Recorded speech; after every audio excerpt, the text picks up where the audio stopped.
Your attention, please. Paul and Alex are required to proceed to the gate immediately. What? No way. What is happening here? This is the last call for the Layovers podcast. Really? Come on, man. This is our thing. We got this. Oh, yeah.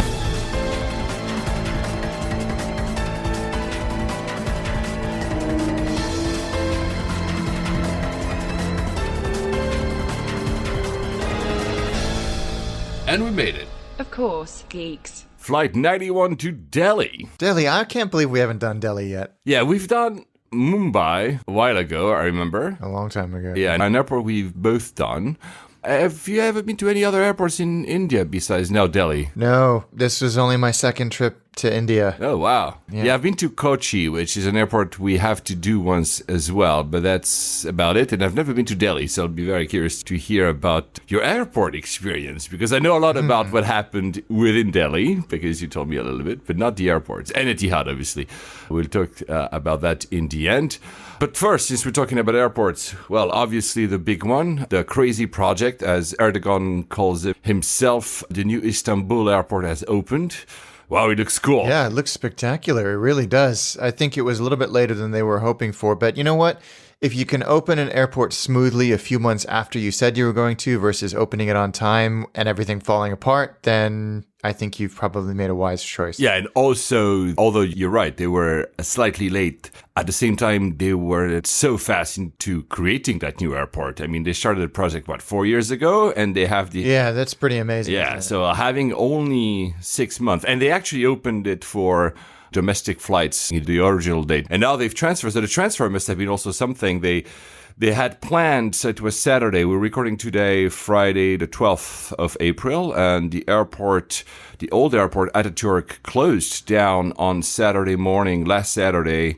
I think the last flight was 2 a.m. And they had a window of, if I'm not mistaken, around 40 hours to actually transfer, I think, more than 10,000 pieces of equipment. It's a 30 kilometers ride from one airport to the other, because the new one is north of the city. They had 43,000 tons of equipment. They use 686 semi-trailer trucks and hundreds of other vehicles to moving all this equipment at night. And they actually did that with 13 hours to spare. They went faster than the original plan. Yeah, so it must have been quite something. I know that your family has been involved in the one in Hong Kong. These massive movements must be quite something. Yeah, I can't even imagine the planning involved in that. And the fact that they finished with so much time left is really a testament to that planning procedure. I like to see these things, but I cannot wrap my head around them. The planning that must have gone. Do you know what they're going to do with the old airport? Or are they just going to... Yeah, because that's the thing. At some point, they were thinking of keeping it open. They have a third airport. I forgot the name of it, which is on the east side of the Bosphorus. There were rumors at some point that they would like to keep Ataturk open, but apparently the last ever flight was at 2 a.m. And the first flight, that's interesting as well. The first flight with the new airport was at 2 p.m. on that Saturday. So it was landing whilst the whole movement was still going on, apparently. But everything went super smoothly. They're super happy. Both the chairman and the CEO of Turkish were very, very happy about this. Everything went super well. And we have two listeners, actually, who already went there. Obviously, the first one is Mathieu Guionnet-Duluc, who probably landed on purpose, of course, at Istanbul, because it's going to be called Istanbul Airport, IST, hours after it was opened. And he shared some pictures on Instagram. It looks grandiose. The lounge as well looks, the Turkish lounge at Ataturk was always a favorite for many people. Not for me, I'll be very honest, but the new one looks really amazing, and I can't wait to go there. Also, Matteo, another friend who lives in Milan and uses a lot Turkish, was there like 2 hours ago and just sent me pictures. Just sent me pictures of the airport and the Turkish lounge. Like, it looks really, really, really nice. They can be proud. I'm really happy for them. I'm really happy. Well, I'm excited to try it out. I'm actually planning already.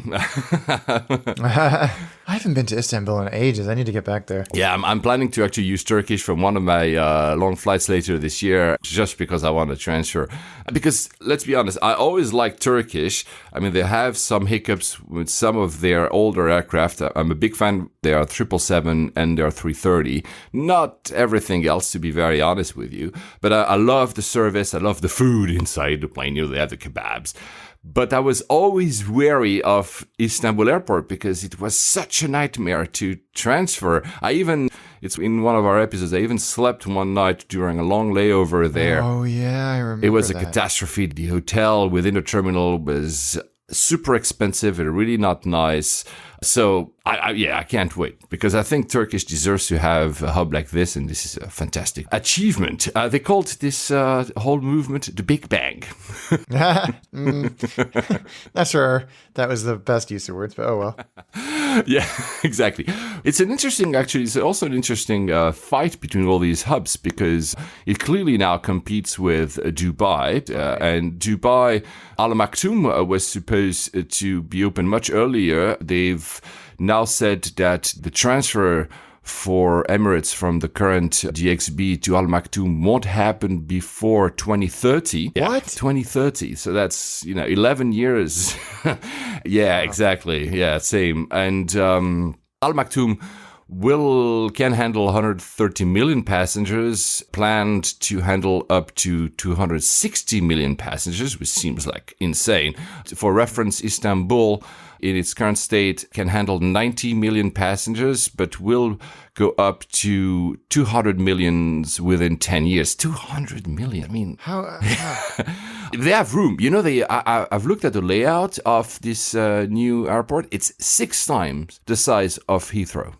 Yeah, they have room, man. Well, exactly. That's the whole thing, isn't it? We have room here too. We just choose not to use it. Yeah, and stuff like the third runway or Crossrail takes forever and are delayed forever, right? Actually, a very also interesting tidbits in this fight of hubs. Ethiopia, of course, we'll go about Ethiopia later. We have to, but Ethiopia overtook Dubai last year as a conduit for long-haul passengers from and to Africa. Wow. Yeah, it's very interesting. So it's a testament to the success of the strategy of hub by Ethiopian, because more than Dubai, I wasn't expecting that. No, neither was I at all, because there's so much traffic that flows from Europe and outside of Europe through Dubai down to Africa. So I'm surprised. And Ethiopian have had this long-term strategy in place to do exactly that. And I'm so glad it's working, because they're such a great airline. Yeah, and Turkish will want part of that pie for sure, because they are very well located for Europe. So, yeah, and it's a great airline. So I'm sure they will fly to more success. I mean, we'll see.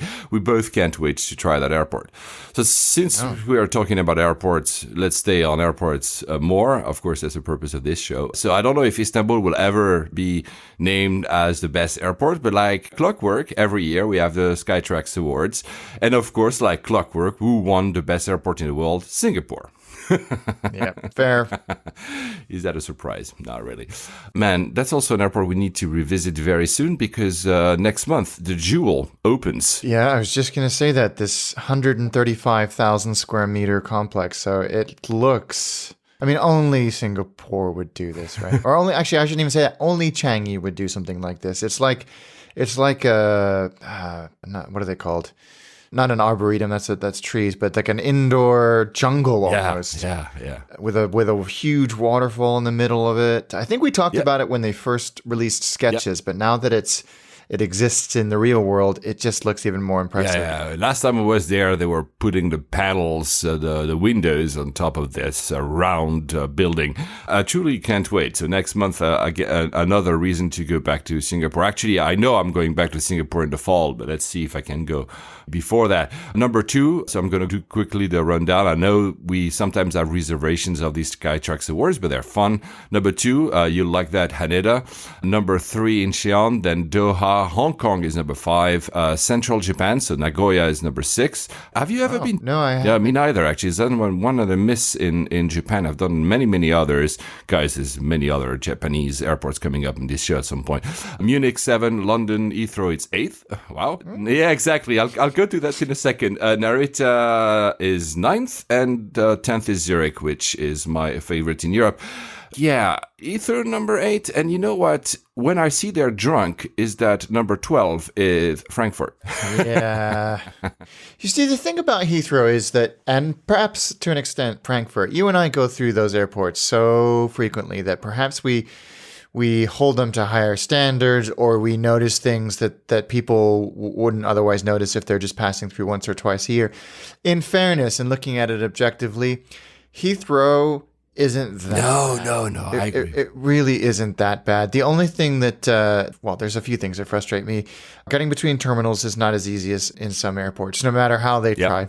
And the delays during certain periods of the day. But it's really not that bad. I wouldn't transit through it if I had a chance to transit through somewhere like Amsterdam or, basically every other airport in Western Europe, but it's not a bad. No, it's not. And actually, because I think it's the most interesting, the best terminals, because that's exactly the point with Heathrow, is that some terminals are better than others. Clearly, Terminal 2 for me is my favorite currently, although there's this unfinished kind of idea of it, because at some point it will extend.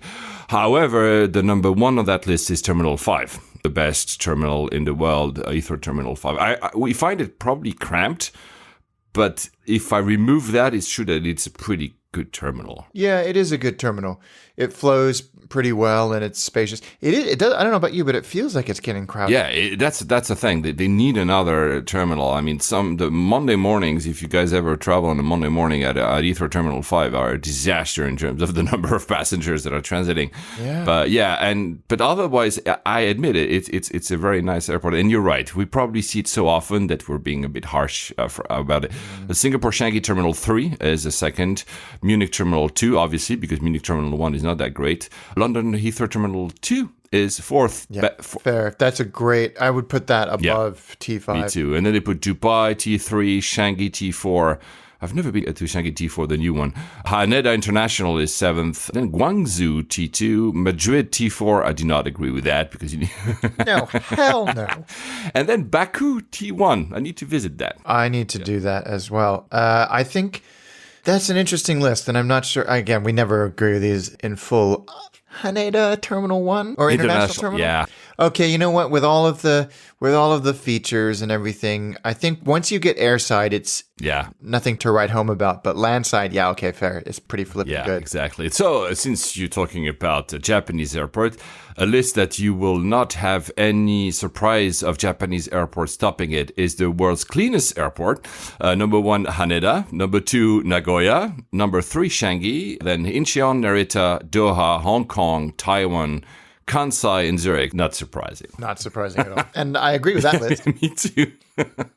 The best airport for transit, I'm not going to do all the lists, guys. You can just find them on Skytrax, is Incheon. I do kind of agree. It's very easy to transfer. The best low-cost terminal and the best for baggage reclaim is T2 at Kansai. You've done T2? KIX? No, we did that weird out terminal at Kansai when we landed there. So I don't think so. I think that's T3 there, yeah. I'm not sure because I've only done the big one at KIX. The world's best airport hotel, it's the Crown Plaza at Changi. I haven't stayed there. No, and but number 3 is a Sofitel at Heathrow. Have you ever stayed there? I have. It's connected to T5. It's good. It's very expensive compared to some of the other ones, even the ones connected by the pod to Terminal 5. It's very expensive. It's good, but it's an airport hotel. Frankly, I don't want huge amounts of luxuries and amenities because chances are I'm there for the minimum amount of time I would ever spend in an airport. When we get to Delhi, there's a little cluster of hotels there that we should talk about because it's an interesting redefinition or calibration of the definition of airport hotel. The best airport for shopping is Heathrow again, and I think you like this. The best airport for immigration facilities is Hong Kong. It's pretty fast. Is that the best? I don't Yeah, know, and but with it's those new e-gates outbound as well, I think the whole process is becoming a lot easier. Yeah. And the best security process, and I fully endorse that, is Zurich. Yeah, how many times have we lauded that? In fact, I'm going through there next month transiting, and it's something like a 48-minute transit, and every other airport in the world I would sweat that, but no problems. Where to? You can't recall. Oh, Tel Aviv. And last but not least, because that's probably your favorite list, the best dining. Number 1, Hong Kong. Okay, yep, I believe it. There was, again, I've been through since they... I don't think I've been through since they kind of shredded everything to expand, but I'm not so sure about that, because when they replaced everything, they replaced it with the standard hodgepodge that you can find in every other... I think I bitched about this in another episode. Pre-security, again, it's not bad, but I just wish they wouldn't do that. Number 2, Narita, then Changi, Incheon, Houston, George Bush is number 5. For once, we have an American airport in those lists because they're rare. Doha 6, Heathrow 7, Rome Fiumicino is 8th, Munich is 9th, and Amsterdam is 10th, the airport where you had trouble to find actually good food. So I'm not sure about, honestly, this best dining option. But yeah, I don't know if I had trouble. I was just sort of perhaps looking for something that didn't exist, which is spectacular airport food. So guys, if you've ever eaten spectacular airport food, please reach out to us, because we need to find the most spectacular. It's true that I don't think I have one airport that I can single out of. I mean, obviously Narita and Haneda, because you'll have great Japanese food in these fake Edo villages. Yes. But besides that, I'm not sure. And maybe we're too often in lounges as well. So, Mathieu Guillaume-Dulic was transiting at Istanbul. I think he's transiting back soon, going to a trip that I really want to do because it's on the top of my list of trips to do this year. He went to Georgia. And talking about Georgia, I don't know if any of you guys is watching the Grand Tour on Amazon Prime, the successor of Top Gear, if you want, with Clarkson, Hammond, and May. We're not here to talk about cars. I'm not a big car guy myself, but there was episode, I think, 12 of this current season. If you have Amazon Prime, I encourage you to watch it because they did a segment in Stansted here in London, and it was absolutely hilarious because these guys, it was only on this segment, Clarkson and Hammond went on a rant about what it is to travel. I have, by the way, a hunch that they do not use usually Stansted to do their travels, but they probably had authorization to film there. Yes, I would imagine that was the case. But it's funny because they rant about the fact that why do I need to be 2 hours before a flight where the only thing my luggage does is going from here, the check-in desk, to the wall behind there, and it shows the wall. And it's true. Or like, is anyone ever been at gate A1? All we have to walk like 5 miles to get to our gates. And yeah, well, it's true. He actually says the distance from the backdrop here to the gate we're going to is 1.2 kilometers. And in Atlanta, the walk to the furthest gate is 2 kilometers. In Beijing, it's 2 miles. And it's true when you think about that, he's actually correct. Sometimes we seem to be walking absolutely forever. He also has a super rant about security. The shopping thing is actually the best one. What do they think when you get to an airport that you're overcome with a need to smell like Victoria Beckham? What do they all want you to sell you? Perfume. Yeah, that is true. And I think that there's some reason. I think obviously it makes them a lot of money, but yeah, you're right. You go through that's what kills me about duty free. You go any airport in the world, it's like it's all the same crap. Exactly. Absolutely. And Clarkson adds, I am going to start on an airline called I'll Take My Chances Air. You turn up, get on the plane, it takes off. Nobody on board smells like Victoria Beckham, no security, nothing. If it blows up, it blows up. Not that you can say blow up in an airport these days, because then you have to go to prison for 400 years. I loved it. Yeah, he doesn't hold back with it. Yeah, but that was really fun. And then they went on creating a fun segment when Hammond created a skateboard. It was a laptop on wheels, his way of going faster for these miles to walk and security and everything. And Clarkson had a carry-on that doubled as a little car. So he was sitting on it with a little wheel to direct it. And they did like a race with it, Stansted Terminal. It was really, really, really fun. Honestly, watch it, even if you're not a car guy. And to be frank, One other thing that they do very well, again, put the cars aside if you're not a car person. This season they went to, I think, Colombia. It was absolutely magnificent. They went to Georgia. They went to Azerbaijan. The episode in China was also very notable. The last one was in Mongolia, the episode 13. They have these grandiose travel logs. And even if you don't like cars, the sceneries are absolutely fantastic. Yeah, they do have some amazing cinematography. Yeah, absolutely amazing. And talking about amazing cinematography, congratulations on your Fuji episode for Attaché. It's fantastic. Thank you. That's very kind of you to say. Yeah, it was a fun episode to make. It's such a beautiful part of the world. Yeah, it is. I mean, I think our listeners are getting the grip now that we both love Japan so much. But this was, because again, for those who watch Attaché, it's one of these episodes like Beirut, like a few others, are not exactly your usual episodes, and they play very well. No, thank you. Yeah, it's such a great part, and it meant that we got to fly on some very interesting routes and out of some very interesting airports as well, just to put the cherry on the cake. Yeah, all these airports are on the list, guys, but we're trying to balance. Otherwise, I think we could do 8 episodes in a row in Japan. If I look at the list of airports that we could do in Japan that we haven't covered yet, so there's a lot actually. So watch it, guys. It's on YouTube. Attaché Travel from my dear Alex. So Stansted is not really known for traveling in class, although Emirates flies its 777 with a new first class from there, and not from anywhere else in London. But I flew, as I told you guys, BA first for the first time. Yeah. The Crown First Class sleeper seats. No, that was in 1981. When I was researching about, their product, I found that they used to call that Crown First Class. Wow, that's really passé, these types of names. Anyway, since we're talking first, a few tidbits interesting about the first class itself. In 2008, BA had around 560,000 first class seats across its fleet. Now it has 100,000 less, so first class is disappearing. Other examples, same timeline, Delta had 400,000, now they only have half of that. United had 380,000, now they have 180,000, so also they halved it.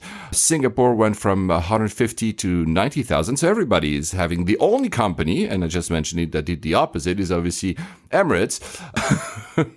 Yeah, of course. But they're growing as an airline. They went from 310,000 to 600,000 first class seats across there. Jeez Louise. That's a lot. Good opportunities to get upgraded, although they haven't upgraded me in a long time. I don't fly them enough anymore, I guess. Anyway, so I flew both the 787 and the 777. So on the way there, it was a Dreamliner. On the way back, it was a 777. But first, I think you've flown BA first a few times. Yeah, I've done it, but I've never done it on either of those planes. I've only done it on the 747 and the 380. Okay. So on the 777, the product that is there dates from 2010, so it has around 10 years now. They had spent, I think back then, like £100 million to make these new first class cabins with what you've had probably as well, which is this 2 or 3 windows, blinds inside, with this blue hue thing. Interestingly, on the Dreamliner, which is a product that dates from 2015, it's a newer, different product. They have the dimming, and I've never seen that before. They have a single button to dim both windows. Oh, I've never seen that. I'm pretty sure that they had to order that specifically. They had to tell Boeing, do not put the button on the second window further ahead. Just put it on one and make it work for the 2. So that was interesting. Wow, that's cool. It's only on the Dreamliner Dash 9. Obviously, the Dash 8 doesn't have a first class if you were to travel BA and wanted to try the first class. In both cases, I had a new food menu. They just introduced it. It's really nice. I'll get to that in a minute. And it also had the new amenity kits done by Temple. I didn't know that brand before. I was going to say, I don't think I'm familiar with them, but I'm not exactly the target demographic for luxury brands. No, exactly, same here. The amenity kit is pretty fine. Is it to the quality of some of the other first class we've both done? I'm not entirely sure, but it's good. The pajamas is notable, is really nice. Everything is branded first, BA first on it. It looks really nice with some little leather touches. The slippers are notable to being very comfortable as well. I really love, however, how they introduced me the pajama. She comes to me and she says, would you like some loungewear? And for a second, I was like, What is she? I had a flashback to Roger Moore in The Persuaders. If you don't know that TV show with, because it's one of my favorite TV show ever with, what was his name? The American actor, Tony, never mind. They play out each other, the American versus the Brit. And when Roger Moore is inside, he has like some different type of suit, the suit you only wear inside. And I was like, is BA going to offer me like some kind of very fancy suit? Because loungewear, no, it was only the pajama, right? It does sound like crushed velvet smoking jackets, doesn't it? There was a little bit of velvet actually on it. It's it's black. No, it's really nice. And you can, which I really appreciate because I have a weird body, you can mismatch the size of the top and the bottom. So I'm a medium when it comes to the top, or sometimes large, but they tend to give me X large and I float in them because I'm rather thin.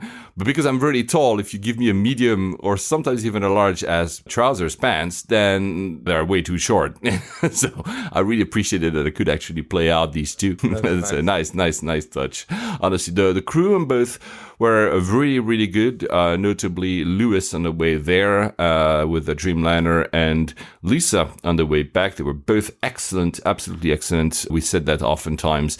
BA crew makes it all. Obviously, in first class, you can expect that they would be good. Had you had good experiences with your BA first class crew? Always. No, ever. What? Not really? They've been universally terrible. Oh my God, really? Actually, no, I lie. Once on my very first time when I flew from London to Miami, they were outstanding. But remember, this was when I had the person, I think she'd never really worked. I think she was filling in. It was during some of the strikes and she struggled, like she didn't know what an Americano was. And it was a very strange. And then the other time was in the A380 coming back from Chicago. And that was when all of the packaging for the bedding was flung into the galley while I was standing there. There was a litany of like, really? I think we can do better than this. So no, mine were good. Whether up to Singapore, I don't know, but they were actually good. There was one actually, since you mentioned, there was one clearly, the Dreamliner, one of the crew, that was clearly our first time in a Dreamliner. So clearly she had some difficulty finding the stuff in the galley. So she was a bit slow. But what she was really good at is she acknowledged it directly to me. I didn't really realize, if I have to wait 60 seconds instead of 30 seconds, I wouldn't really realize it. But she acknowledged it and played it. And played it in a fun way that made it endearing. And I was more empathizing than anything else. And actually we made it a game throughout the flight and it was all fine. So that was very clever. She was an older lady, so she probably knew how to play the passenger, but it was really clever how she did it to make it almost like an advantage of like, oops, I don't know where all this stuff is because it's completely reshuffled on the Dreamliner compared to the 777. I was like, okay, fine. And I still don't claim to understand how any of it works, but generally, I find the cabin crew experiences on the Dreamliners and the 777s so much better than on the AF380, and the 747 is a mixed bag. But there's definitely something there. It's noticeable in its consistency. I was talking to one of the crew because, these are short flights, 4 hours. You don't want to sleep. It's really nice to actually have a first class on 4 hours. You'd like, why? But I mean, probably Moscow has the passengers who pay for that. It's super interesting.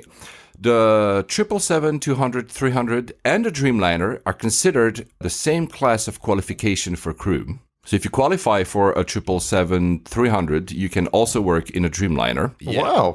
Then another qualification is obviously 319, 320, 321. And then that leaves the 747 or the 380. And crew cannot hold more than 3 qualifications, which most of the time means that you'll have a crew that has, let's say, 320 series, 777 and 747, or 320 series, 777 and Dreamliner as well as included, and 380. So the bit that will change will be the 747 or 380. They cannot hold more than 3 qualifications. A very interesting tidbit. That is interesting. Wow. Okay. But it's strange that a Dreamliner would be considered as a 777, but probably because they're close enough, I guess. Yeah. I don't know. Yeah. I wonder if that was done on purpose by Boeing to make it so that, I guess, just remove one less barrier to airlines adopting the Dreamliner when it came out, saying, your crews that are already on the 777, they don't have to do much at all, if anything, to to familiarize themselves and be legal to work on. Yeah. There was no Mark in the flight deck, sadly, when I went there, because that's the first thing I went to the flight deck, I kind of peeked in and like, no, he was not there, too bad. He wrote me back on Twitter saying, sorry, but next time. But fantastic as well. They came out to say hello as well. That was really nice. So as well on the 777, the co-pilot on 777 felt like he was like 18 or something, but he was super cool. We talked about where he was going next. He was going to Bahrain, actually, with that new route that goes to Daman. Oh, to Daman. That was fantastic. Anyway, so the seat itself. So you've experienced it on different products. So I'm going to start with the 777 because it's the older. It's really nice. It's really big. There's a lot of room. You have this weird console on your left if you're on the left side of the aircraft, and I guess on your right. The center seats are slightly different. Even still has, 2010, but still has the RCA jacks, which, That's funny, yes. isn't it? The one thing I didn't really like about this seat is there's not a lot of storage. Of course, you have your own overhead bin, but there's almost no storage. You can see that it was like almost pre-iPhone era because you don't know where to put it. There's no place to, when you take off, there's no cupboard, whatever, to put it. You have to keep it in your hand. I wonder if it's the same layout as the 747. Probably. I haven't looked at the pictures. So then, yeah, I know exactly what you mean. There's nowhere to put it. Yeah, exactly. So that's probably exactly. There's stuff to hang one suit or Yes, coat, exactly. like that weird cabinet. Yes. But yeah, you're right. That's That's a good clever, point. actually. The cabinet, you can put your coat, and under it, there's a little bulge, and you can actually hide your shoes as well within that cabinet. But that's pretty much it. There's really no other room. Yep. But yeah, it's really, really solid. And there's this round button to move the seat. Clockwise, it goes down, and anti-clockwise, it goes up. Okay, it's pretty straightforward. I'm going to make an analogy, which is a bit stupid. I said I don't like cars, but let's still say I used to have a Jaguar XF. Jaguar XF, the central command is a button, and it's an automatic car, and you simply turn it to put on drive or want to, the usual thing you have on automatic cars. And that's as straightforward as it is on the 777. It's understandable. I'm not a big fan of this button, but it works. On the Dreamliner, they iterated on that, and it's a new button. It's also round. Remember, guys, I flew the Dreamliner first. I also had another car, which was a BMW in the past, and BMW also is very famous for having a set. Yeah, the iDrive. Isn't the iDrive on the... And on the early models, it was a mess of UI. That's exactly what the Dreamliner is. I couldn't understand what the button was doing because...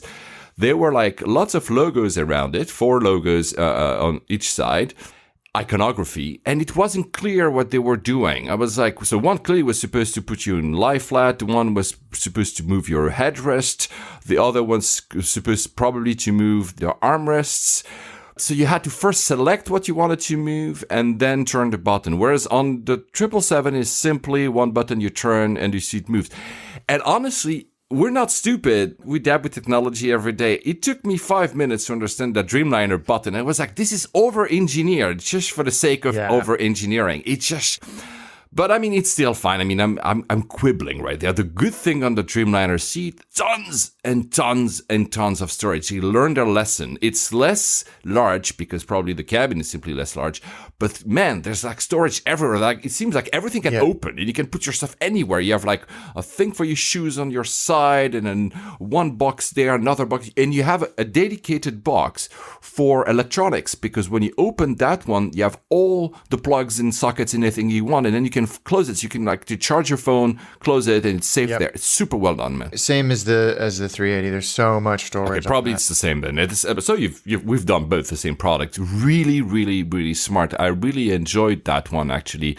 It's less grandiose because the screen doesn't move. It stays in front of you. It gives this impression of having a cubicle for your feet, although again, there's a lot of room. Whereas on the 777 and probably on the 747, since the screen swivels when it's closed, it feels like you have like this massive lounge in front of you and you're like, where do I put my feet? I have so much choice here. The ottoman can move and whatever. So, I mean, honestly, yeah, they are both great products, but the one thing, and that's the only one thing that mattered me on the Dreamliner. The seat was just a minor quibble. This round button seat was the IFE, man. The IFE. Over-engineering again. So on the 777, you have this old remote control on your side. And, you have buttons, and it dates back like 10 years. But it works. You press play, and it plays. And you press stop, and the movie stops and pauses and whatever. What it's supposed to be doing. On the Dreamliner, they went from this super fancy, touch control thing, which probably is Android fueled or whatever. Yeah. It is a disaster. Nothing responds. And strangely, although the screen on the Dreamliner doesn't move, okay, it's a bit further, but it's not touch screens. Your only way to control the thing is the remote control. Well, the 777, you can touch the screen in front of you. Man, that thing, every time she was coming or he was coming to give me something and I wanted to interrupt the movie wouldn't stop. Then I was trying to put it, a few seconds back.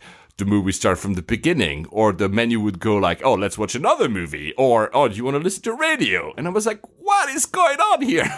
That's infuriating. Over engineering. Again, guys, I know, it's first class. I'm not here to complain. I'm just saying over engineering. Sometimes just put like 5 buttons, it works. Don't over engineer the stuff, man. Yeah. No, well, that's what drives me cuckoo bananas on some of these.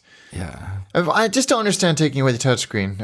I'm very sure they had a reason. I can't think of it myself. And it's not calibrated. You have little buttons and you press, let's say, stop, like you would do on an iPhone or a modern Android phone. And when you touch it, you touch like 5 centimeters on the side. So he presses like, I don't know, like radio. That's why. I was like, oh my God, it's infuriating. Anyway, over engineering. Not a big deal, but guys, forget about putting a door in first class. Just fix your IFE and you'll be fine. Because honestly, it's really private. Yeah, that's what's nice about it. I think that an IFE is something they can do. I'm sure I'm oversimplifying this. Reasonably easy compared to overhauling a physical product. If they've got the physical product right, which it sounds like in your opinion they have largely, one would hope that they could tweak the IFE. But then again, if it's a touchscreen versus not touchscreen, that might be a little bit more. Yeah. Of an investment. Funnily, it never happened to me in a flight, but I'm sure it had happened to a lot of listeners, maybe you. I was watching a movie, Vice, a really cool movie, actually. Oh, yeah, that's funny. I watched that on my Etihad flight. Warning, contains an aircraft in distress. Viewer discretion is advised. That was what I had before starting that movie. The only thing is that, of course, there's a mention of a 9/11 at the beginning, but there's no freaking aircraft in distress the whole movie. I couldn't get it. That's what I was saying. I was racking my brain while you were saying that, going, when is that? There's no scene like that. Oh, you know what it is? I know exactly what it is. It's the archive news footage of 9/11. Probably that. Yeah, you're right. Probably that. Actually, once I had not that actual thing in the front. It was not BA. World War Z with Brad Pitt, when there's a big scene in an aircraft trying to escape the zombies. That was edited out of the movie. The movie made no sense anymore. Wow, that's odd. Anyway, but you know what? When I saw that warning, I was like, oh, I want to watch it even more, actually, now that you told me that. An aircraft in distress, really? Food, F&B, food and beverages. First, the beverages. They have a new list. Sadly, they haven't changed the champagne. The champagne is okay, but to me, it's not. It's a champagne you can buy for like $10 in shops. So for me, it's not that great. But man, holy moly, the size of the glasses they serve you. Do you want to empty half of the bottle in my glass or something? Yeah, they've always been like that, especially in first with the wine. Like these glasses are massive. Like, okay, wow, who do you think I am, or what kind of person do you think I am? Especially because it was my first time in BA. On the way to Moscow, it was 8:30 a.m. I want some champagne, and you know what, I'm gonna have a sip because I told him it's my first time. And you bring me this huge glass, like I had like half a liter of champagne. I was like, what the heck? My God. It's generous, I guess. But no, man. That was I couldn't finish that one. It was 8:30 for crying out loud. The food on the way back, fantastic. I had a tuna tataki and then the sea bass. Honestly, really excellent food. Fantastic quality. On the way there, it was breakfast, as I said, notwithstanding the champagne. It was the same type of breakfast that you can have in business class, which is your full English, just bigger, more stuff. I maybe just because I'm not a full English guy, but it was okay. But I was not wowed by the breakfast. Yeah, breakfast on airplanes is generally pretty horrendous unless you're flying Emirates on an Asian airline or Middle Eastern, where breakfast is just completely different anyway. Yeah, but again, quibbles. It's fantastic experience. I don't think they really need to change the seat after revealing the new business class. I mean, they probably will, but as it stands, it's a fantastic product. I mean, it's way too expensive because everything from London is expensive. So no, I wouldn't pay for that. But fantastic product. I loved it a lot. But again, the crew made, for me, thank God, because apparently not for you, made quite a big difference to this whole thing. So very lucky. Maybe they just don't like it. No, come on. Oh, man. One more thing, like they do at Apple keynotes, at least Steve Jobs used to do. The Dreamliner just came out of maintenance when I had it. Because of that, we had a delay of 35 minutes. So we were in the aircraft. It was not a PA announcement, but the head of customer service, I don't know how they call the pursuer, the head of cabin. Oh, cabin service manager. Service manager, probably. Yes, thank you. I'm really bad at remembering these titles. And came to me and says, yeah, it just came out like literally this morning, so the pilots need a little bit more time. And I was like, oh, you know what? I'm in first class. Like, please take 5 hours if you want on the ground. As long as I'm seated here and I've got some food, I'm fine. The little stories I told you about where all the sockets are and where you can put your stuff was blocked. And he tried to help me opening it, and for the best of 15 minutes we couldn't open it, and I was like, so it just came out of maintenance anyway. It's interesting. On the basource.com, you can see what type of maintenance it was in for and how long it was in for. Oh, wow. Yeah, which is, it's just kind of interesting. It's an interesting route to go to Moscow because, as we hinted before, you can also fly there with 321 with the lie flat, the XBMI seats. Which I've done. I like that. Actually, the same head of cabin told me, we were discussing about aircraft, and the guy was like, oh, yeah, the 321 BMI, it's an air mattress. These things feel like my childhood.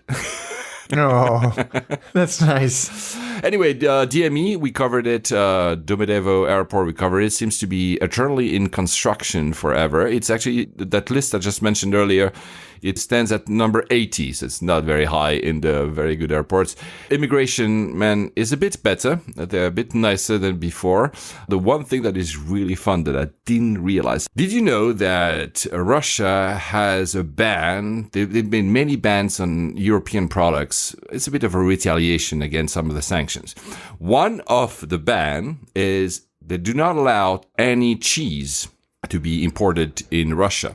All the big cheeses are not found in the big department stores in Russia, like GUM, the very famous one on the Red Square. You cannot find cheese in European cheese. That's weird. So it means a lot of the passengers buy cheese and put them in their luggage. The luggage belts coming from Europe are filled with a smell of cheese. If you put your luggage in the hold to Moscow from Europe, chances are your luggage will smell of cheese. Amazing. I mean, not amazing, but hilarious. That is absolutely fantastic. On the way back, DME immigration was a bit harsher. She literally took 15 minutes to actually check my passport. They really literally go with a magnifying glass on every page. They really do. Then these blue light, and then the scanning, and then again the magnifying glass, and then the blue light, and the scanning. I was like, I'm just going out of the country, so maybe making sure I'm not escaping something or whatever. But I mean, yeah. But I had the fast track this time, which I didn't have last time. So it's a separate security, which seemed to be more lenient to some of the rules because I had these massive boots on me. And I was obviously removing them. And she looks at me and says, no, you don't need to. I'm like, yeah, I mean, clearly I need to because these things literally put the bell on every airport in the world. She was like, whatever. So it was really really laid back. And the good thing is then you have your own private immigration booth as well, separate from everything else. So that was actually very fast. The BA lounge which I had never done because I didn't fly BA last time. The BA lounge in a DME is called a Navigator. It's a third-party contract lounge. Yep. It's, honestly... Yeah. It's I don't know what it was like when you were there, but there was the view directly out of the window was a construction site. But that said, if you peek around the corner, you look out to this sort of temporary graveyard, airplane graveyard, I hasten to add. Yeah. which is kind of cool. There's a lot of interesting planes. Yeah, that's there. exactly what I did, because there's a single seat next to the windows where you have your view, next to a pillar, and that pillar has power because there's no power in that lounge. So that's the best seat to choose. Come early, and then you'll have both the view and power. We must have sat in the same seat then. Obviously. Talking about lounges, did you know that American Express acquired Lounge Buddy? I did. I just saw that, and that's great. Lounge Buddy have been at it for years, and I've slowly built up something very, very useful indeed. It started as kind of a lounge guide, and then you could buy lounge access through them, and this makes sense for everybody. I'm delighted for them, and I think it's a great acquisition for American Express. Yeah, it was already integrated in the Amex app, at least the UK one, probably the US as well. So you could already see the integration was, like, say, powered by Lounge Buddy. So I guess it was kind of natural. The big question is, will Lounge Buddy stay fully independent? Will you be able to buy lounge access even though you're not an American Express card holder? That question remains open. But more interestingly for me and you, because we both are Amex card holders, will be able to maybe access some of those lounges, better access to some of the lounges that Lounge Buddy had access to? That's my thinking. I would hope so. There's a lot of lounges that are sometimes just $20. I would consider if, Amex tells me, you have like a 50% rebate on that lounge because you're an Amex card holder and you Lounge Buddy, whatever, I would consider it. Yeah. So you have to be rich to fly first class, but sometimes people are even richer than that. And I don't know if you've read the story. I found it completely baffling, and it's still on BA. Nigeria Minister of Agriculture said last week that wealthy citizens of Nigeria were ordering pizzas from London and flying them on BA flights to Lagos. I'm not kidding. I have so many questions. So they buy in London, they bring it to British Airways in the morning, and they pick them up at the airport. There was one I just saw on Twitter, one person I'd verified accounts, probably someone known, Amara Gwampa. Dear British Airways, how come you didn't tell us you run a pizza delivery service in Nigeria? Is there an app for this? Man, but the state of the pizza after so many hours? Yeah, that's what I was thinking. It would be horrendous. I mean, we both like pizza, but this, I'm not sure. So, I said in the last episode that on April the 8th, Virgin Atlantic would unveil their new A350 upper class. It's done. What do you think? I like it. I think it's nothing revolutionary by any stretch of the imagination. And that's a little disappointing to me because Virgin Atlantic's last premium product refresh was, not refresh, that's not fair, evolution, was the upper class suite, which was absolutely revolutionary. There was nothing like it anywhere in the world because they built it from scratch, much like we said in the last episode about the BA one. But I think it's gone back to what differentiated Virgin in the first place, which was a sense of personality, a sense of kind of experience as opposed to a physical hard product. And that was sensible because they just don't have the money to do like gold-plated showers in the bathroom or anything like that.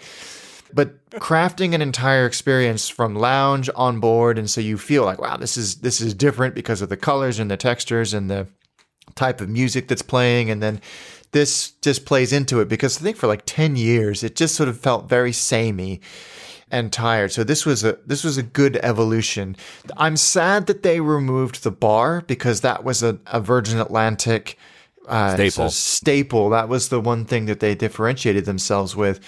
But they've replaced it with, what do they call it? The loft, which is this lounge area. Very reminiscent of Etihad, actually. Of Etihad, yeah. And it looks great. It's similar to some of the spaces in the upper class lounge in Heathrow. I think it's good. I think it's definitely not revolutionary, but it's a step in the right direction for Atlantic. And I have to say, with the rest of the cabin looking as smart as it does, and with a smaller fleet, I'm very likely to try this. Very likely to go out of my way to try this because I think it looks good.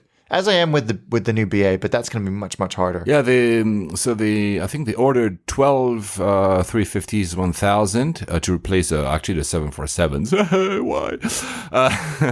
I've never flown Virgin, so my impressions are only from what I'm seeing the pictures. I agree with you that the coloring, I mean, that's always been a bit the thing, BA's coloring, where we talked about the BA Club Suite, it's always this kind of dark colors, very subtle, kind of, I kind of find the term I'm looking for, something that kind of feels confident, but not over the top. And Virgin has always been more playful, like there's a bit of orange and I don't know, it's not pink, but turquoise. I mean, it feels more lively, let's say, the colors at Virgin for me, again, as an outsider. And I really like, I mean, they're only pictures for me, so I cannot judge about the actual experience, but it's true that it conveys a sense of more playfulness, more warmth probably than BA, clearly. And I appreciate that. The seat itself, I mean, it's probably a Cirrus seat. At first, I thought it was also the Super Diamond, the same seat that BA introduced 2 weeks ago, but I think it's very similar. They reversed it. They were on herringbone, now they were on reverse herringbone, like pretty much everyone else in the industry. I was a bit, I was laughing a little bit at the PR release, the press release they made, because some of the stuff, like they said that, our walls are now higher than before. I'm like, yeah, like pretty much anyone else in the industry. Fly Air France or Cathay or whoever has been having higher walls than before. Obviously, the walls before were pretty low, but the good thing, though, because, again, and I've never flown Virgin, the good thing is a lot of people were complaining about putting the seat. You had to stand up, move the thing around, and then it became a seat. So now it's like more traditional. You press a button and it goes into lie flat, basically, which... Yeah, it would fold back on itself. Which is a bit like Singapore does as well, right? The big ones in Singapore, you have to stand up, it falls back. And that was, people didn't especially like it. But I mean, it was a product for what, 2003, probably? The last one? Oh, if not before. Yeah, so it looks great. There's no... There's no door, and I guess because BHS had introduced the door, there's half a door. So it's a bit like Etihad Studio, and there's another airline, I think, that does that. So you can push the privacy shield a little bit further to have a little bit more privacy, but it's not. It's a half door. Let's put it that way. It's a half door. But what I really I mean, I was laughing at, because it was like so much BS from PR. It was like, to maintain a connection between passengers and crew throughout the flight. No, it's not. You just decided to have a privacy shield. It's fine. Just don't overspin it. It's fine. Yeah, don't. Exactly. It's okay. And the loft looks great. It sits between upper class and premium economy. There's a massive 32-inch HD screen. I'm always wondering, have you seen, for instance, in Etihad, have you seen actually people stay? I mean, on the bar, and not the Virgin one because I've never been, but the bar in Emirates, you have people hanging out because it's made, you have an interaction with the crew, you have someone who's always like serving you drinks or food and whatever. In these lounges, maybe with a family, but would you? I don't know. No, every time I walk through because you walk through the lounge on Etihad, as you say, to get to your seat in business, I go, I need to go and spend some time there. And then I never do. But with Emirates at the back, what's the difference? I think the Emirates one feels much more open. Maybe. And I like just going there. There's a combination of the standing space with the bar, which again, I think the standing space is exactly, and there's someone to talk to, because we fly alone most of the time. So when I'm in Emirates, when I'm these super long, 10, 12 hours flight with them, it's someone just to talk to for 5 minutes. You talk to a crew about everything and nothing, and you have an interaction. If you're lunch, because last time, when was it? When I was in Etihad, probably to Australia or something, I stood in the lounge for 5 minutes to test it out. But after 3 minutes, I was by myself. You just get bored, and I was like, okay, I'm as comfortable in my super comfortable seat. Why would I stay here by myself, right? Yeah. And watching a screen that basically is the moving map that I have in front of me. So unless I fly with a party, because maybe I want to talk to you, Alex, because otherwise we're like secluded in our solo seats. But I don't really see. I don't know. I mean, it's nice. I'm not saying, but I agree with you. The bar is better, and I've never flown Virgin, and I'm sad that they're removing the bar because I think it's a better proposition overall. Yeah, and I don't know if what the plan to retrofit the cabin to with a product, because the product extends throughout the airplane. They've got new premium. Yeah, I was about to get there. It's already very good, and economy seats, but I don't know. I don't know how long that's going to take. So there are airplanes with bars in them still, but you're then with the older product. Yeah, it looks great. Gives this warm ambiance, if you want. Yeah, claret. Claret was, I think, it was a color I was looking for. That color, which is, a kind of purple-ish thing. It's really, really, honestly, really nice. And because I know you've been a Virgin guy in your professional career as well, I mean, I really want to try them. It's very appealing. And you're right. They also have introduced, and that's different from BA, they've introduced like everything new. Also premium economy. Premium economy looks actually pretty good. They already have, like you said, a very good premium economy. The new one will have, I think, 38 inches of pitch and recline up to 7 inches, which is really solid. It's 242, I think. The screen is pretty big as well, more than 13 inches, the IFE screen, and you can control it with your phone, which is, it looks like a very good product, and even economy, honestly, looks not bad. They have these, the Recaro seats, these very thin seats that allow for more legroom, actually. I think it's 32 or 31 inches, which is almost sadly the I know the standard now, but because the seats are narrow, are like a thin, it's more okay, I guess. It seems to be a good product all throughout. So it's going to be appearing soon. And the one thing also that they are doing, they're having new flying icons painted in front of the hull. Yeah, that's true. They had for the longest time, and it's sort of very reminiscent of the early days of flying and, of course, of maritime tradition of ships where you would have a figurehead on the front. And for the longest time, they had, I can't remember what they called it, but it was based on Richard Branson's mother. No way. I didn't know that. That was based on Richard Branson's mother. Oh, wow. And now they are augmenting it on this new fleet with all kinds of different people from all walks of life. It's great. It's a nice, again, a differentiator for Virgin Atlantic as a brand. Yeah, and they are going very 21st century as well, because instead of having only flying ladies, they also will have flying men. I think there's going to be 5. So they're going to be rolled out with each new 350. They're not going to repaint the current fleet. So the current fleet will have their current flying ladies. It's a nice touch. It's a great idea. I'm glad they're not repainting, because Virgin seemed to get through sort of 2/3 of the fleet and then they change the livery again. So you go to Heathrow and you look at and you see like 3 or 4 different paint schemes for Virgin and Atlantic, which is a bit silly. By the way, since I was mentioning in the last episode the BA Club Suite, and that the first 350 as well will be flying to Toronto after the test flights to Madrid.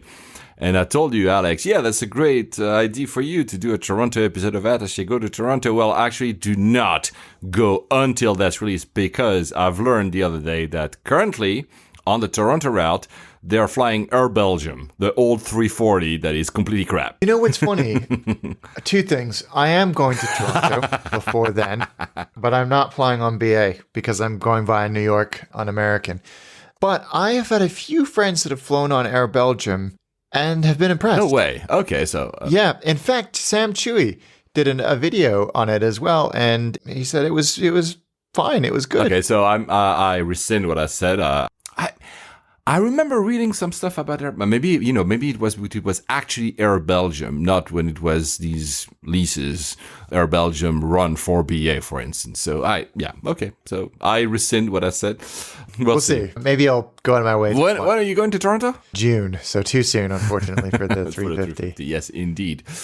Maybe you'll have such a celebration. Michael O'Leary, the famous founder and CEO of Ryanair, the largest company in Europe and the second largest in the world, I think, after Southwest. I'm going to say it because I know somebody else is going to say it if we don't say it. He wasn't the founder. Oh, it's true. You're right. No, because I know we're going to get tweets. You're right. Oh, God damn it. You see...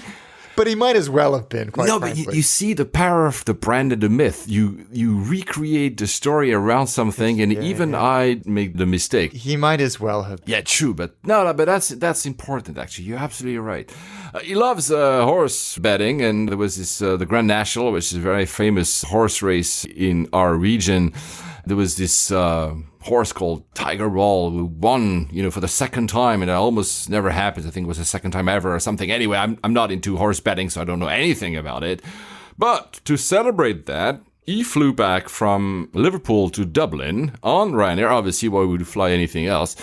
And he said to the entire aircraft, I got some criticism last year by limiting the drinks to 1 drink per person so that the crew could get to the end of the aircraft.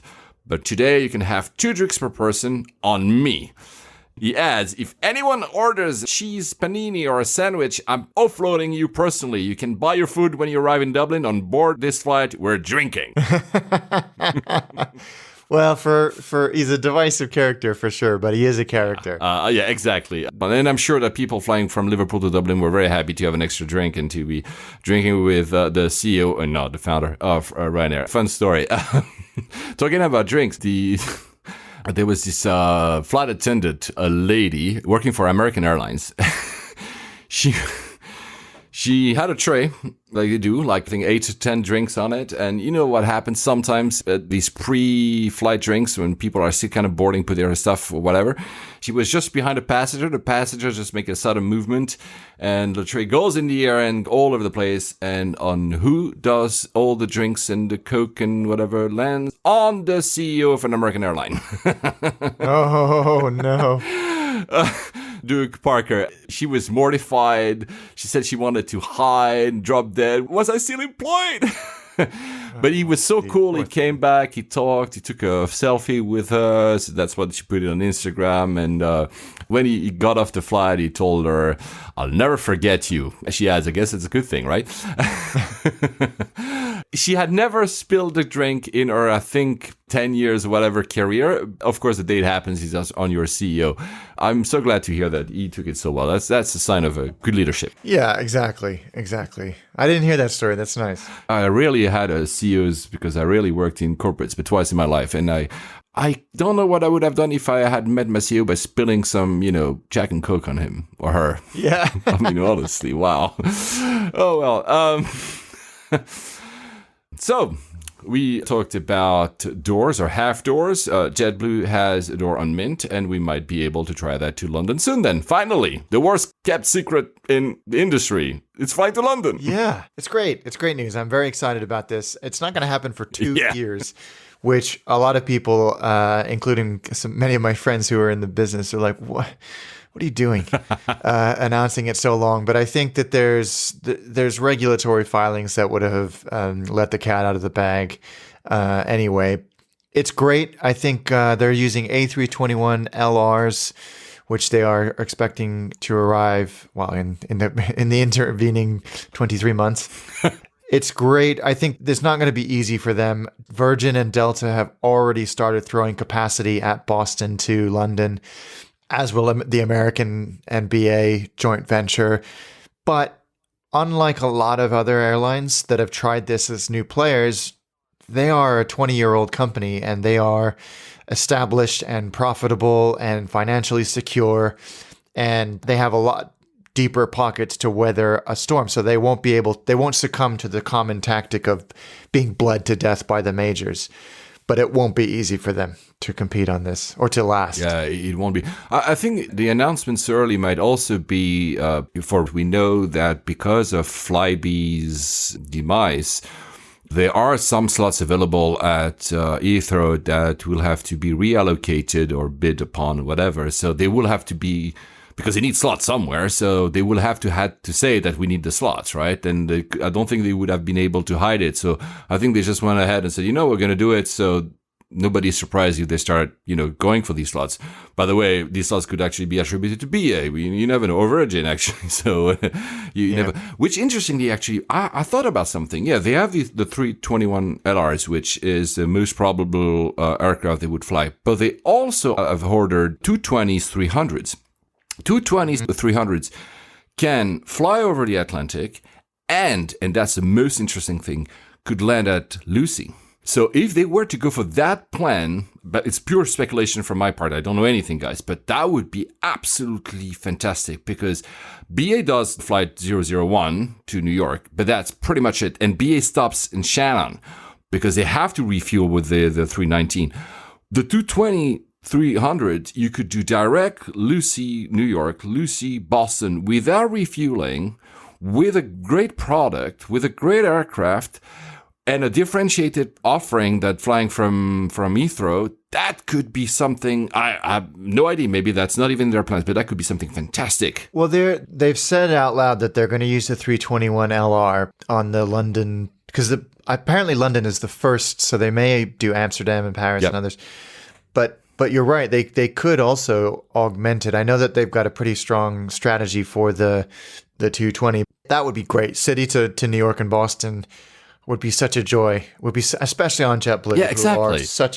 They have such a good product, and I think it would really put pressure on the other airlines if they're using similar pricing. So they'll have Mint, which I've talked about ad nauseum as a great product, but even in economy, it's great. They're going to have their fast broadband. They're going to have their great IFE and just general service attitude. So I'm very excited about this.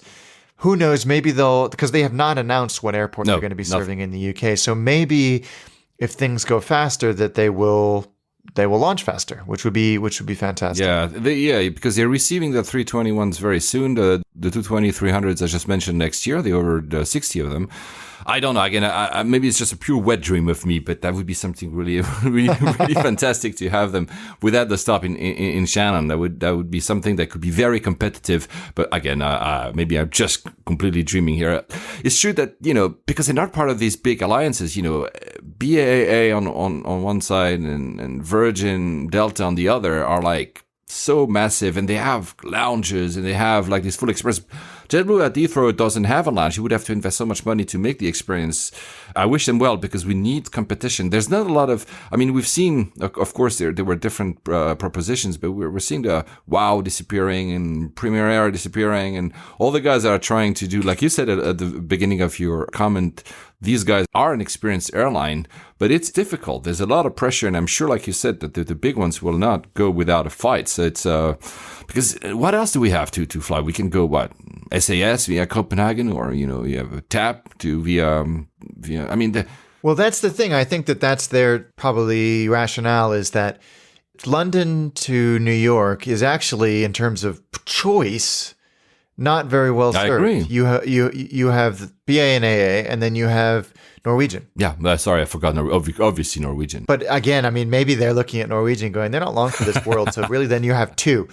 I suppose United fly it as well, but but you know what, that's interesting, because under pressure you just mentioned, United actually, I think, did we mention that in the last episode? I think one of our listeners put that comment. They are putting their newer business and premium economy to London now. The seats. And actually, I'm talking out of my butt, because of course Delta and Virgin fly those routes too. But and Delta put out a press release the day after JetBlue announced it by saying, "Oh, look at our great lounges," like basically hinting like JetBlue doesn't have any of this, so you should stick with us. Yeah, I think they will prove to be a thorn in their sides. Yeah, we'll see. I'm looking forward to this. Me too. And I've never flown JetBlue, so I really need to. And I don't know when I'm going back to the US before at least fall, so I don't have any, like you, possibility. So I think you've decided, since we're talking to United, to fly United for one of your internal flights in the US, right? Yeah, I'm doing San Francisco, Boston on United. Nice. I booked it, so that will be very interesting on a 757. So we'll see how it is. As long as I can sleep, I kind of don't care. And I haven't booked my return leg. I'm giving that a little bit more time. There aren't really many options for a premium product across on that route. JFK loads, but Boston not so much. Okay. Since we just mentioned the 321 LRs, happy to learn that the 321, I think 320 as well, so the entire series, will now have the airspace product. You guys might remember I was even invited at their launch here in London. It's basically the whole LEDs and the new fancy overhead bins, when you can actually put your luggage, like vertically, not horizontally, so there's more space. So that on the 321 LR transatlantic would be great to have, like, even more space, better lighting, better the whole thing, whatever. So that's good news that Airbus is putting that. I think they will, over time, put that to all their products. It's a good product. It's a good thing. For those who have never flown the CS1 or CS3 series, so 220, 100 and 300s, another chance to do that. Air Baltic is wet leasing some of its aircraft to Lufthansa, so you can fly Munich-Bucharest, Munich-Lyon, Munich to Luxembourg, and Munich to Budapest, and you'll be in an Air Baltic to 2300. And nothing from Frankfurt, actually, so avoid Frankfurt. One more reason to avoid Frankfurt. Yeah, so like you need anymore. So we have to go there. We didn't want to avoid it. The follow-up to the saga of the 737 MAX. So much to say. Well, first, Ethiopian came out with their preliminary report and said, well, the pilots had a training and they followed procedure. There was a video uploaded by 737 pilots on a simulator with the data that they had. It's not the full extent, and they were not able to recover their flight with the similar conditions that happened on Ethiopian. That was very reminiscent of the final scenes of Sully. If you have seen the movie, I've now seen it. And there was also the story of a pilot. We don't know of which airline. A lot of people say it's Southwest, not comfortable about flying the MAX product with only 1-2 hours on an iPad. And when he said that he requested to have a flight trainer with him. That was not to happen. And then he was told to not fly that day and given a no-show, which is very bad for his career. In the end, it led to basically Boeing admitted fault because very unprecedented, the CEO of Boeing came and did a video actually and said, well, we're very sorry.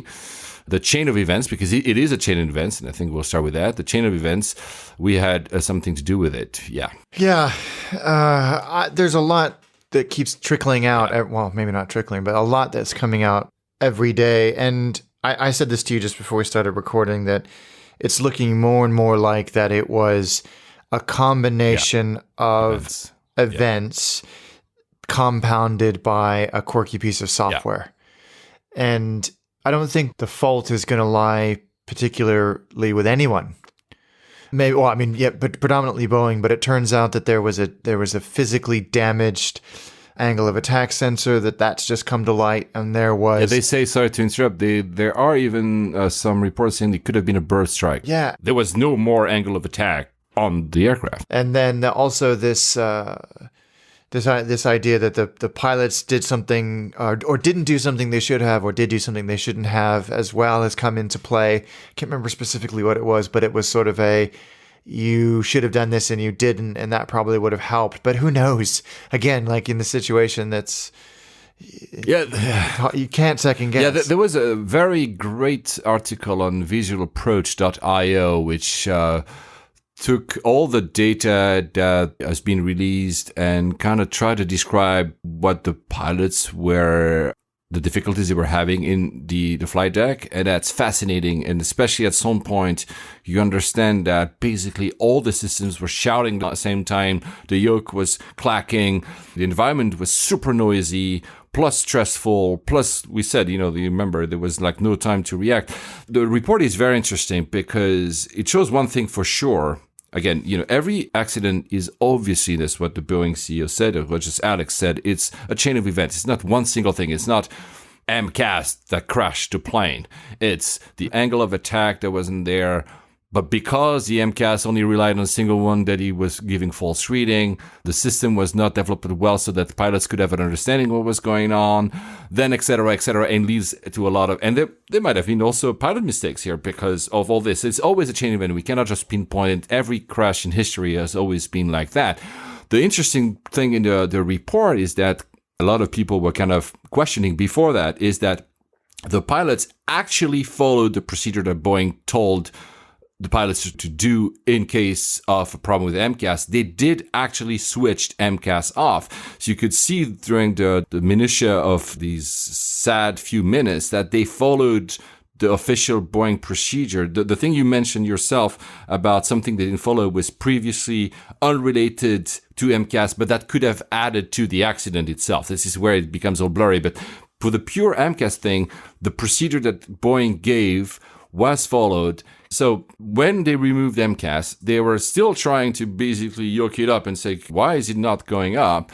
But by that time, the pressure, the forces, the G-forces on the ailerons was so high that the trim was impossible to move. They couldn't actually physically try to recover the plane, which leads to that very much unexplained situation where MCAS was reactivated just a few seconds before the crash. So there is obviously two things. Either MCAS has a mind of its own and decided to reactivate itself because it felt it was necessary, which would be very scary, obviously. I don't think that's the case, but you never know. That's one of the hypotheses.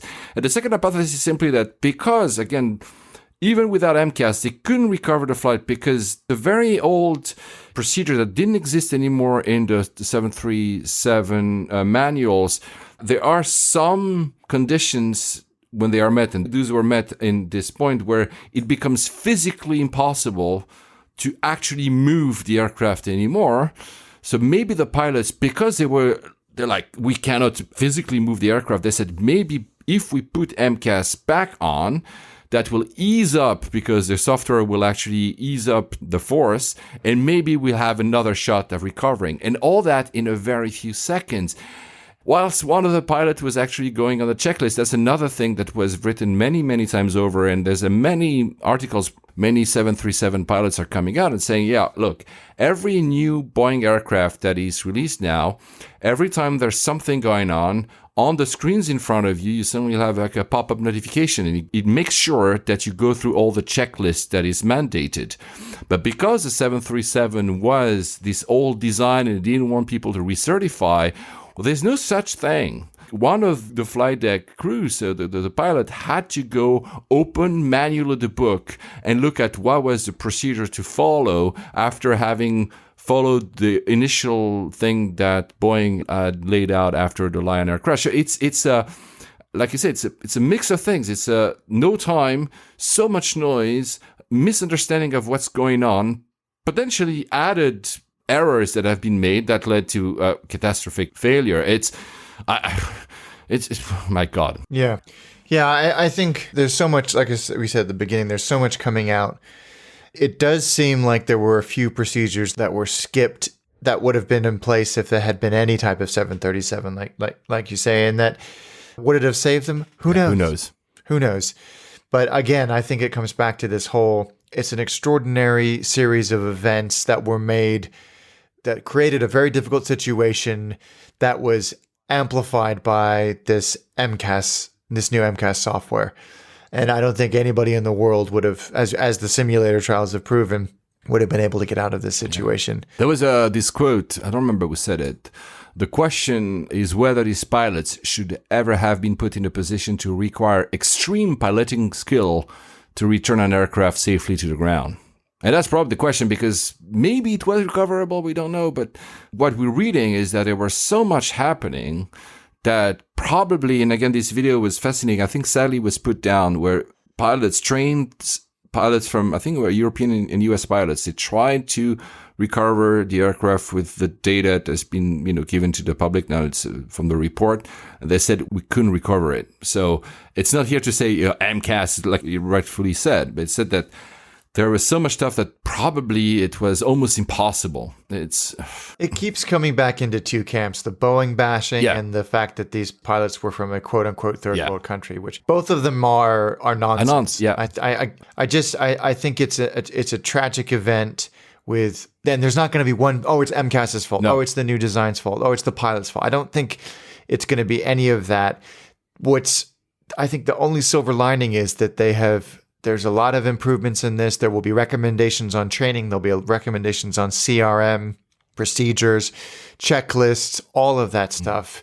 And I think perhaps pilots on the 737 MAX 8 and 9 going forward will be cognizant of this. So if a situation like this, God forbid, ever arises again, they'll have a sense of what to look at first. That's for sure. And I think we say that up for every incident, as that's what the industry does best. It's very interesting to see that in the camp of, because it was at the very, like you said, the very early days, and that's why I was a bit angry. You can hear that on my tone in the first episode when we talked about that. It was this kind of condescending tone about, it's Ethiopia. It's Indonesia. And there's reason. Indonesia's track record is not great. Let's be very honest. Yeah. But it's interesting that now you have 737 pilots, people that love Boeing criticizing Boeing. That's the thing. That's the most interesting. Because before it seemed to be like, you're European, you like Airbus and you diss Boeing, or you in the US you like Boeing, and of course we're the best and all the other countries don't get it. There was like, you need good pilots and you don't have them. Now the debate is a bit more sound, and There was this very interesting story, I think it was on Quartz, when you had Boeing engineers talking, and when Boeing decided to go with the MAX instead of going with a new aircraft, because again of the pressure of the 320neo that just had appeared, the engineer says, we all roll our eyes. Here we go, the 737 again.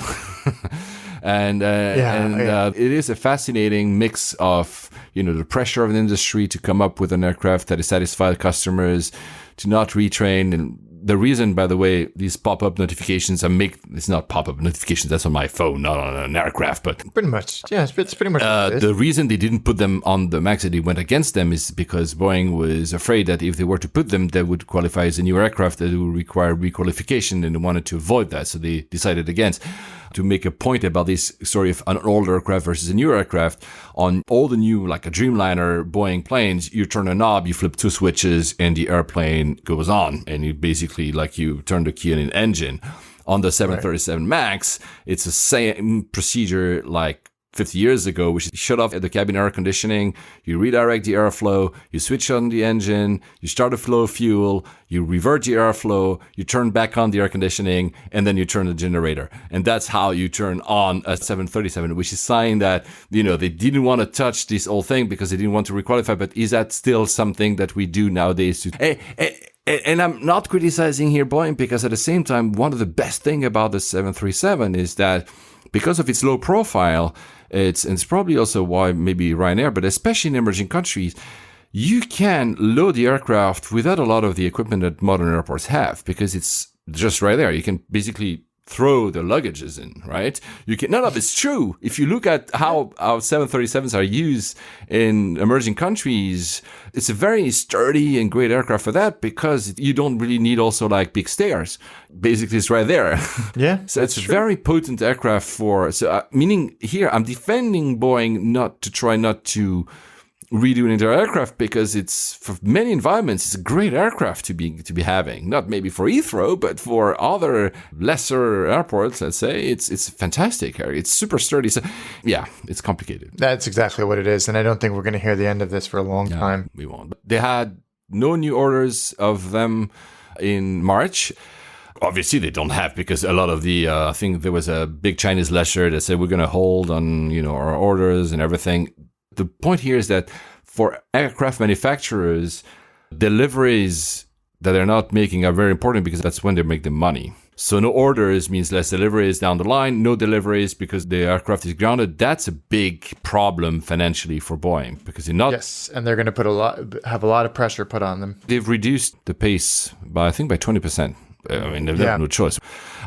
They're not going to run out of money, because I see some people online say, they're going to go bankrupt. That's not, whatever. Mm-mm. A shareholder sued the company for basically saying, Boeing has been lying to us. They knew from the start that there was like cutting corners, and they wanted to push the stock up and sell these aircraft super fast. And it's going to be a long untangling before it gets better. It will be very interesting to see if they can prove that. The major point is that Boeing CEO came saying, we're sorry, mentioned the MCAS in it, which is something that I think is good, that they didn't shy away, because it's almost saying we're guilty.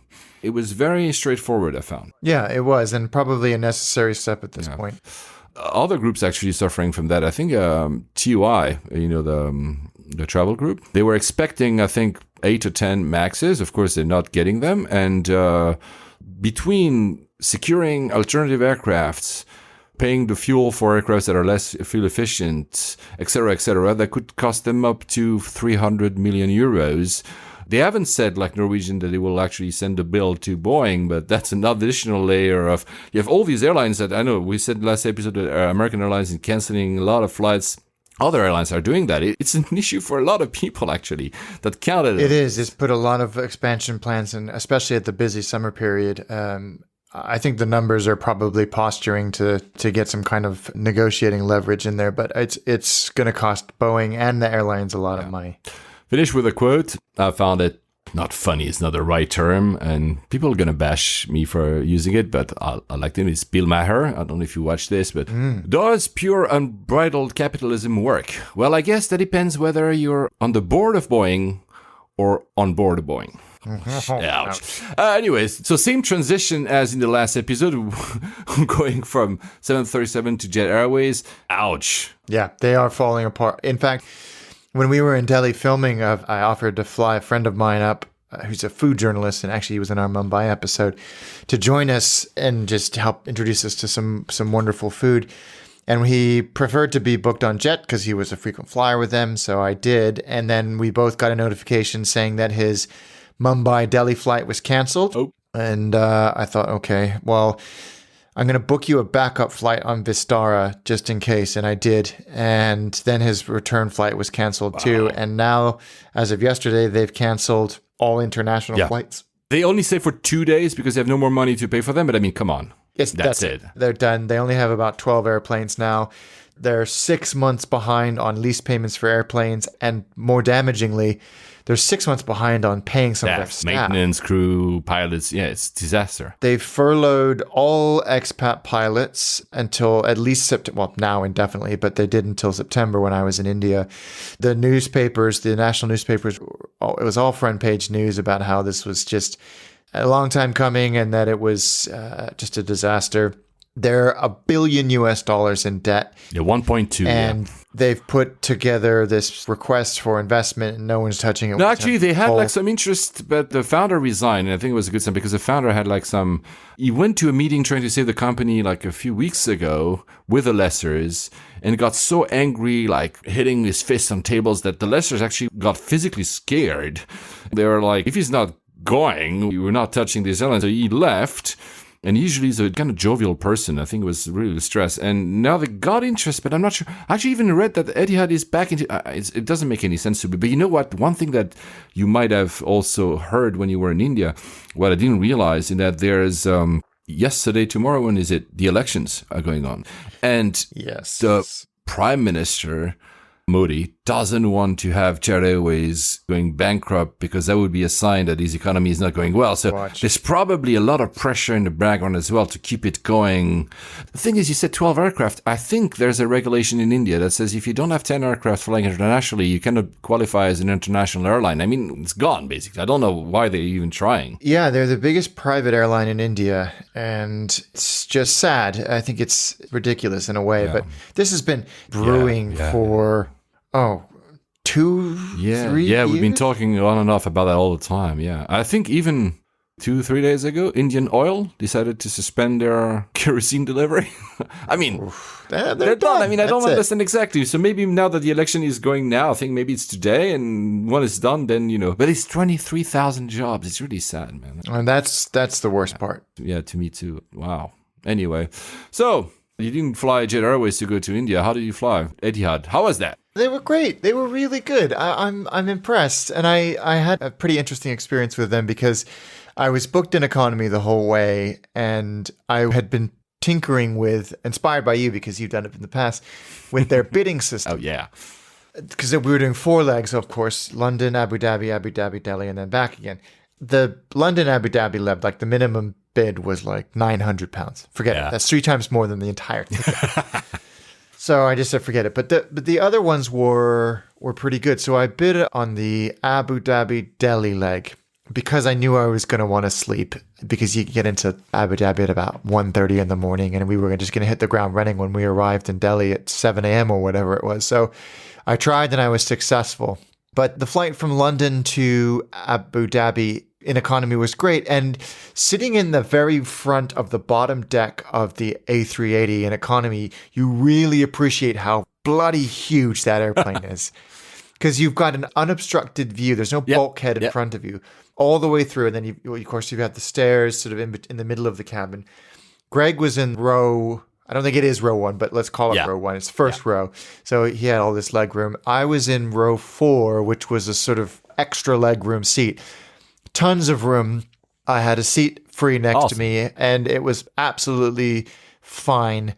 The food was pretty good. Actually, the food was fine, really. The service was outstanding. Oh, wow. I'm happy to hear that. In economy. There was a chap behind me who was sort of middle-aged chap with his wife. He wasn't a big fan of flying.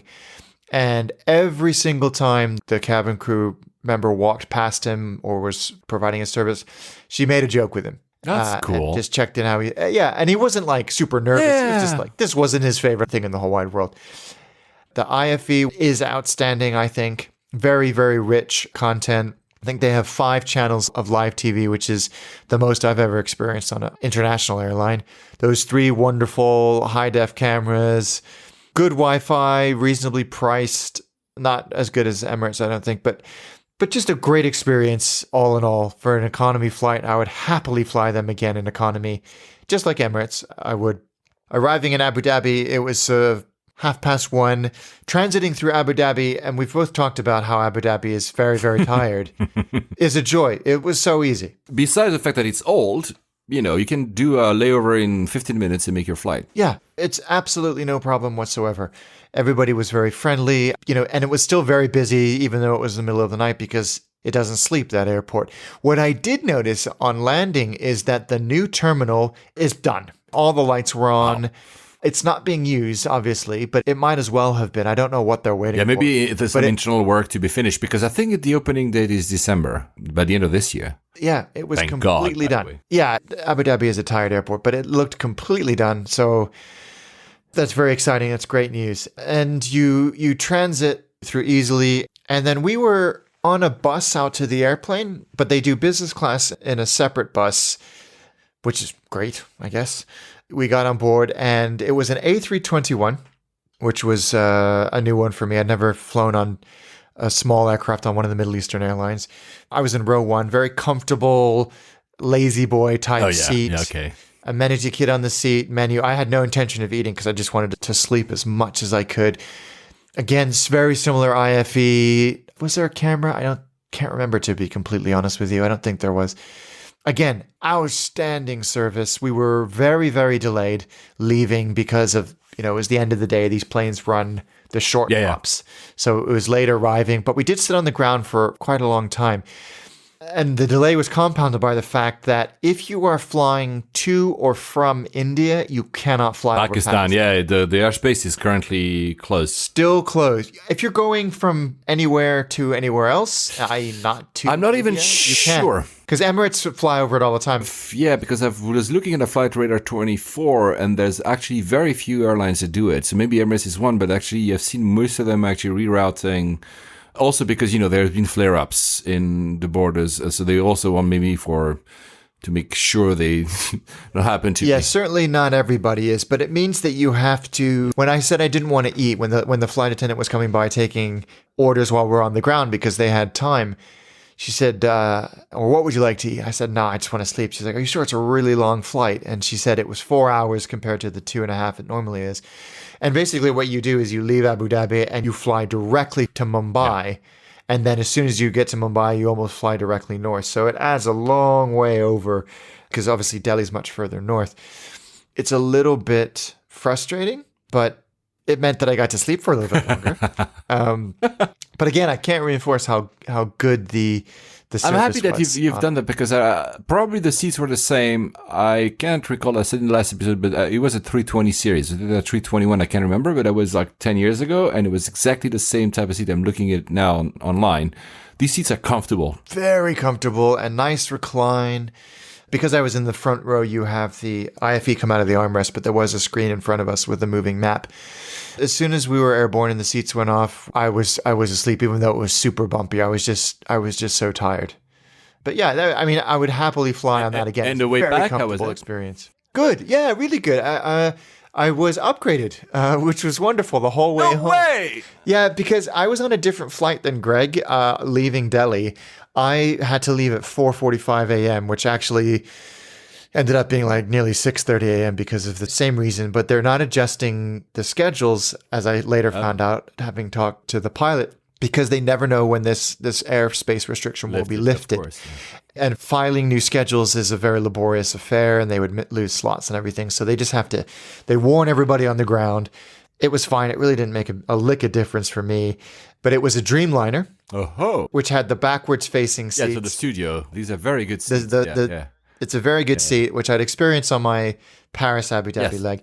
But it's the backwards facing seat with the cameras. And I tell you what. It's jarring, right? Again, amazing service. I didn't eat again because I wanted to sleep. With BA, I never really think about it because they don't have the cameras to compound it. But I woke up and I looked at the camera, which I had just running on the IFE, and then I look out the window and I'm like, we're not moving. What's happening? Like your brain is like, Right, yeah. Yeah, it took me like 15 seconds to go, we're not moving. And then, of course, your body is feeling the inertia. And you're like, your brain's like, what is happening? It's the same because on one of my legs to Australia, I was backward facing on one, and exactly that. You said wonderfully, much better than I could have ever said it. Yeah. But again, consistently a really strong product, really strong service. And then I was supposed to have 7 and a bit hours in Abu Dhabi, and I was planning on leaving and going into town. Oh, but then you had less. By the time I got there, I had just under 5. Okay. And so what did you do? Well, it's not a great airport for a long leg. The lounge is good. It's business lounge from Etihad, right? The business lounge. It's not too bad. And I had the opportunity to try others, but it's comfortable. The food it's all buffet food, but it's good. It's fresh. There was fast Wi-Fi, comfortable seats. So I had to wander around. I had a shower and all of that. But by the time our flight was called, I was ready to go. And so what was it? It was an A380 on the way back. But slight weird quirk. You're called in and they say, business class, okay, go all the way through, and there's a pen behind the final document check where you sat. Except I was the only person sat there, and I said to Greg, like, something wonderful or terrible is about to happen. I boarded. I was in a middle seat.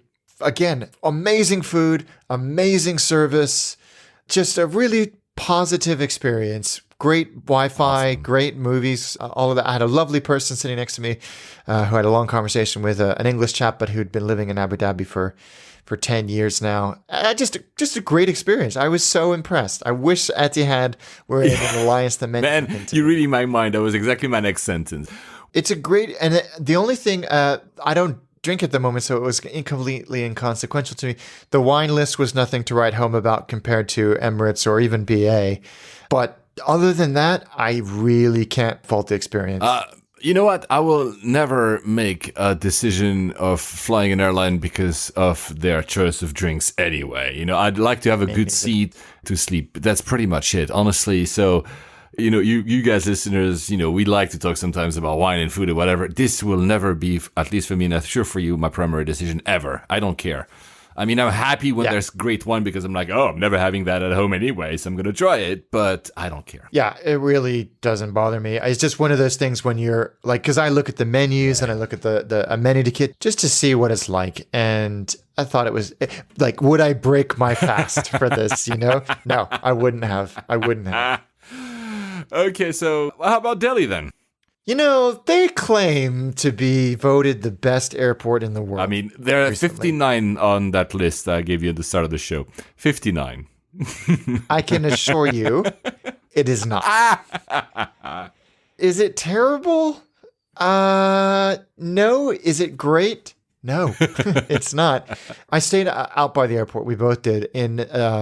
There's this cluster of hotels and offices and shops called Delhi Aerocity. That's the CBD, yeah. It's about a kilometer away from the airport itself. Brand new. It felt like being in Dubai. It was like nothing. Yeah, these new business districts that you see in a lot of emerging countries, they're popping up. Yeah. Exactly. It was exactly like that. It was all like some of the places hadn't even opened yet. It was so new. There's a cluster of restaurants. We had a very nice meal.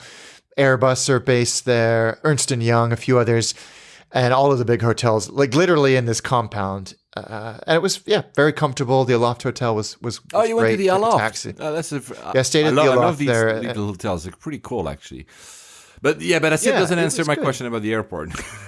You're trying to you're evading. So I got to evading the question here. No, I'm kidding you. So I took a taxi or hotel car out to the airport. And I got there at maybe 1:30, which is a busy time of day for that airport. And it was heaving.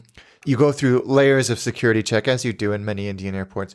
Got to the Etihad check-in desk. Again, very friendly, not Etihad employees. Security was actually pretty easy. You go through priority security. It was fine. Took no longer than any other airport I've ever been to, other than having to take out all your cables. I remember that. And it was fine. I was through in no time. Etihad use a Plaza Premium lounge, 2 Plaza Premium lounges, which were crap. They were absolutely heaving. There was nowhere to sit down. I was exhausted. I hadn't slept all night. Oh my God. Nowhere to sit down. Terrible food. Just not good at all. Eventually, some of the, I think KLM and one of the American airlines, was it an American airline? Yeah, probably left. And there was a little bit more space. But by that time, like, who cares? You go into these like pens almost to board the flight, and they were prompt-ish with boarding. You go down a completely separate jetway in business class. Not even just like you all go down the same one and then split at the door. You actually go down a complete, almost like a separate gate, like 51A and 51B for business class. And again, this was on a Dreamliner. The gate check-in staff, very friendly, very efficient. So yeah, that airport is not as good as they think it would. I should caveat by saying I experienced one terminal. Yeah. So who knows? By the way, it's a caveat that like. applies to pretty much all of the airports. We don't claim to be experts on all the airports we're talking about. Yeah, wow. Okay, well. To be frank, it's... I could have said the same thing, and I don't remember what we said about it. Mumbai, there's... they should have a upgrade program. Let's put it that way. I agree. I mean, I was expecting better. Again, I think maybe the domestic terminal's the one that's received the most attention, but geez, it was... Yeah, and I thought maybe I was just tired and in a bad mood, but then Greg came through and was like, well, yeah. Okay, so let's not dwell on that. So would you do a layover there? No. So, what are your next flights, man? I'm going to Austria with my family to, not tomorrow, the next day, Sunday. Oh, Austria. Where? In Vienna? Yeah. Salzburg? Or? Flying to Vienna, taking a few days there, and then the train to Innsbruck, and then flying out. Oh, wow. That sounds nice. Yeah. So that's one we'll talk about in the next episode. For me, probably Paris. There's not really super far because I'm still limiting travel. I'll explain that in the next episode because we're running out of time for this one. Alex has to go for a very simple reason, is meeting me later tonight, actually. Yeah. For some Japanese food. Looking forward to it. So see you next time, guys. Bye-bye. Safe travels.